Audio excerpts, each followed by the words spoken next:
Mahigit 200 milyong halaga ng mga ipinuslit na peking imported na sigarilyo ang nasamsam ng mga otoridad sa isang malawakang operasyon sa Tanza, Cavite. May balitang yan si Kabanderang Vermon Calis. Kabanderang Vermon, ibandera mo.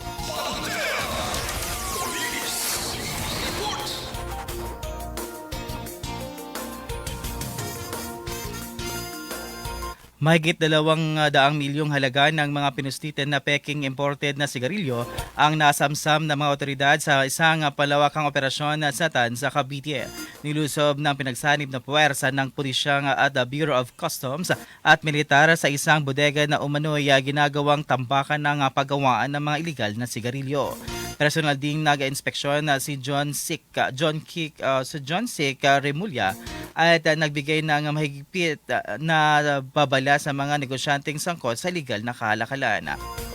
Sa barangay Sahod Ulan na Tanza, Cavite ang bodega na sinalakay ng mga otoridad kung saan tumambad na ang libong-libong kahon ng mga peking imported na sigarilyo na tinatayang aabot sa 200 milyon na halaga.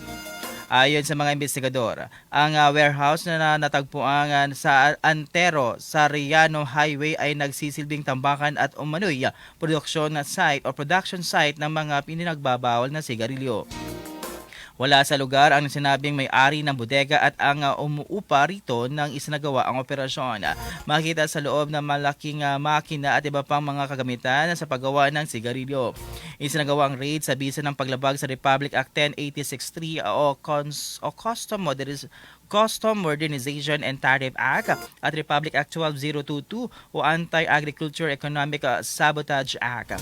Dumalo rin sa operasyon si Tanza Mayor Arcangelo Matro kasama ang iba pang opisyal ng pulisya at pamahalaang panlalawigan. Sa isinagawang press briefing din, nagbigay ng isang linggong ultimatum si DILG Secretary John Vic Remulla sa mga negosyanteng sangkot sa paggawa at pagbibenta ng peking sigarilyo. Alisin at sirain ng mga ito sa merkado o haharap sa mabigat na kaso at posibleng habambuhay na pagkakakulong. Patuloy ngayon ang investigasyon o imbentaryo at investigasyon ng mga otoridad upang matukoy iba pang posibleng sangkot sa operasyon ng iligal na bodega. At yan ang balita mula sa 105.3 DX GNFM Radyo Bandera Cotabato. Nag-uulat Vermon Calis, basta balita, ibandera mo. Bandera Live Report.